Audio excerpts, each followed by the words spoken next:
Hey guys, I wanted to come on here and talk about this case with the Trader Joe's incident. And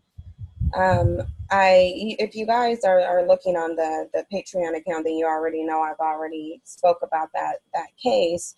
And in that video, I stated that fabricating these shootouts among black men is the new way that the system of white supremacy backed and maintained and managed by white people in this country, that was the new way that they were going to try and villainize black men and make them the face of not only sexual assault, but of domestic terrorism.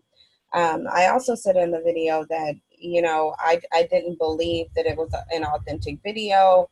I don't believe what I see in the news. I know that they have the ability with technology to alter what you see. That's what people need to understand. If they have the ability to alter the weather and create certain scenarios on movie, they can also take that technology and create scenarios for this fake reality that we live in. And that's something that I believe that they're doing now. So this article came out.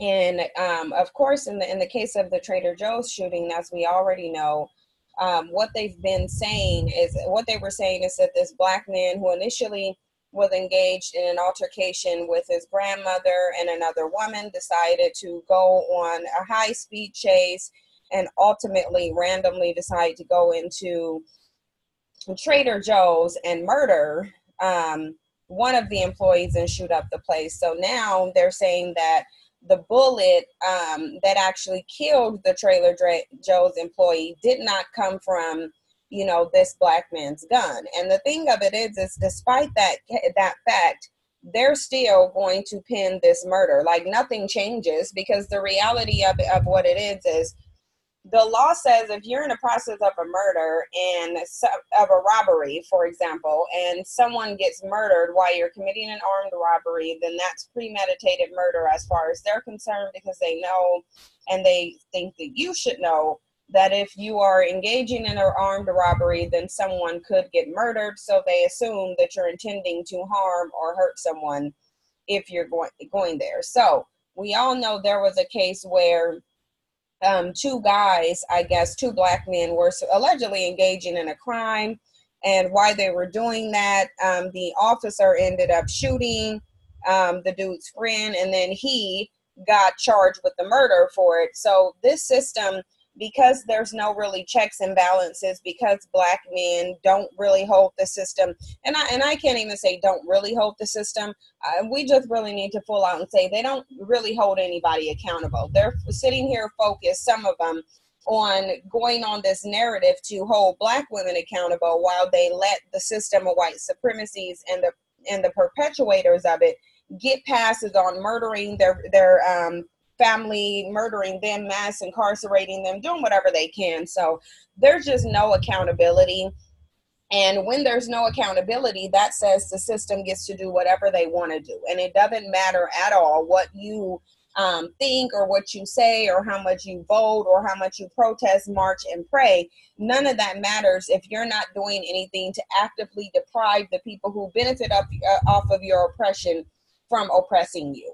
So I want to get into this quick video, and then I'll come back and go over some of the commentary within the article. Los Angeles now say a woman killed during a shootout at a supermarket on Saturday was struck by an officer's bullet. 27-year-old Melita Corrado was killed as officers exchanged fire with 28-year-old Jean Evan Atkins. Atkins crashed a car into a Trader Joe's while fleeing police after allegedly shooting his grandmother. He then took hostages for nearly 4 hours before eventually surrendering. He faces numerous charges.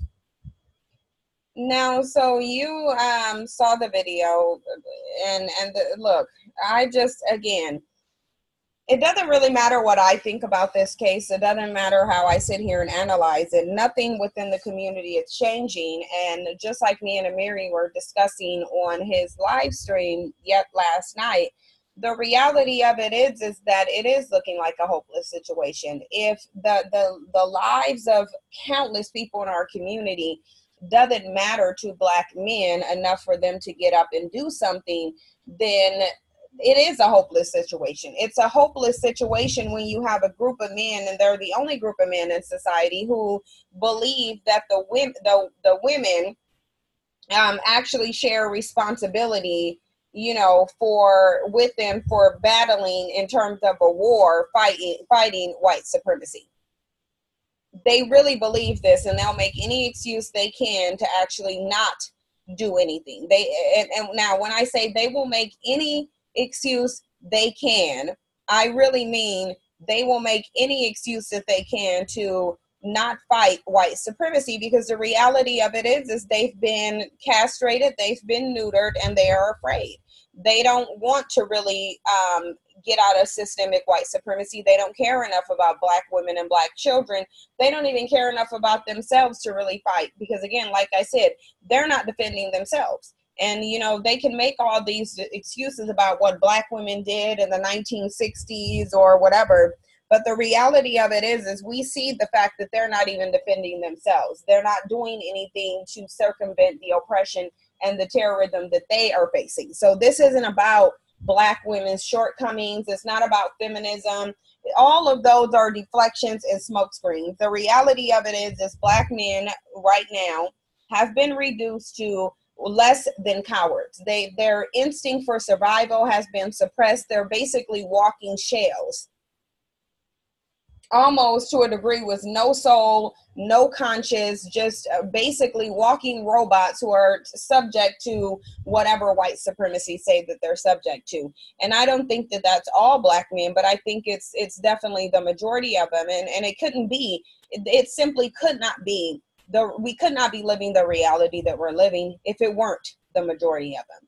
So it's like you see Black men sitting here trying to convince you that all of this is going on, and white supremacists are emboldened enough to go to literally slit Black children's throat in broad daylight on open streets. And they want you to be convinced that there's simply a handful of Black men, and the majority of them are on point and somehow ready on battle lines to fight white supremacy. It makes no sense.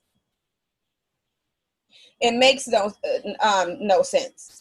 But I'm going to read this statement from the officer, but from the chief. But you already hear what it is. I mean, and again, it doesn't really matter, because they're going to charge this dude anyway.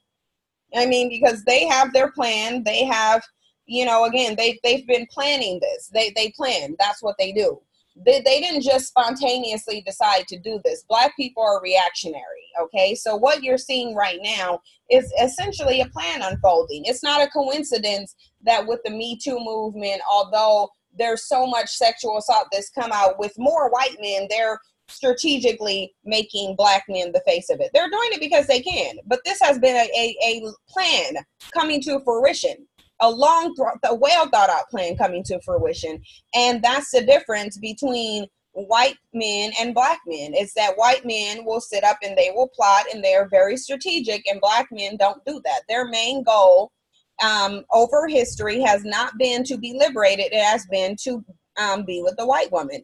And we need to start going back in history and finding out where this evil has slipped into the psyche of Black males, because people can call it hate, but the reality of it is a fact that none of this would be possible had it not been for the help of Black men. Now, we know Black men today are not the Moors. We know Black men today are not the Africans who were in Africa arranging marriages. However, I can still see them doing the same thing today, because they are doing the same thing today. And until there's acknowledgement for that, and our men are held accountable, nothing is going to change. And our men would need to be held accountable by the men who claim they want liberation. And that's not even happening. But the article says, on behalf of myself and the rest of the department, I want to express my deepest condolences and sympathy to her family and everyone that knew her. Chief Michael Morse said of the store manager, Melda Corrado, 27. I know that is every officer's worst nightmare to hurt an innocent bystander during a violent engagement. I spoke with the officers this morning. They're devastated. They were devastated in the immediate aftermath of this event. Moore said that the officer who fired the shot that killed Corrado was with a partner chasing suspect Gene Atkins, who had allegedly shot his grandmother hours earlier and had repeatedly fired on pursuing officers chasing him through Hollywood and Silver Lake. When Atkins crashed his car into a utility pole next to the market, he jumped out and fired at police as he ran into the store, Moore said. The two officers in closest pursuit got out of the car and returned fire. One of those bullets struck Corrado, Moore said. Now, if you guys really want to know, and I've said this before in a video, if you guys really want to know why I say that you should not believe what you see on the news, watch Manchurian Candidate, watch the end of it, and you'll see why. You'll see why I believe that you shouldn't. And keep in mind, this movie came out in the 90s. So that's why, because when I saw that movie, I was like, there's no possible way I'll believe anything I see on the news. With technology, they can create anything. It's not a conspiracy. It's not beyond them. And the fact that Black people close their mind to the possibility of them having this ability is what makes them so susceptible to the deception. It says, but back to the article, it says, I'm sorry to report that we're now determined through our forensic investigation that one of the officers' rounds struck Ms. Corrado as she was exiting the market and was in close proximity to Atkins, Moore said. That doesn't make any sense, because if she's close to him, and I'm not going to go over this whole analysis of this video, but again, the story doesn't make sense to me. There's a lot of different things that doesn't make sense. So, but you know, at the end of the day, it doesn't matter how much I sit up here and analyze this. Black people are not learning anyway. So what does it matter if I sit here and analyze this information? But it says, Moore said Miss Corrado ran back inside the store and collapsed behind the manager's desk. Why was she even, anyway?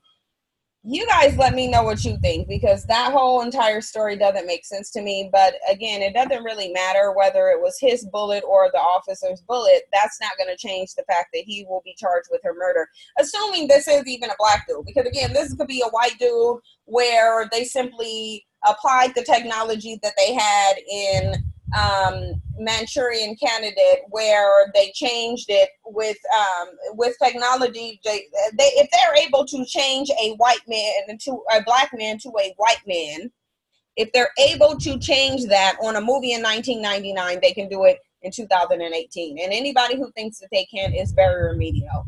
So I would encourage you guys to go watch the end of that movie, so you can see what I'm talking about. But I think that people aren't going to do it, because I've said this many times before, and I can already tell by the reaction of Black people, they're not doing it. So let me know what you guys think. Thank you for your support, and I'll see you in the next video.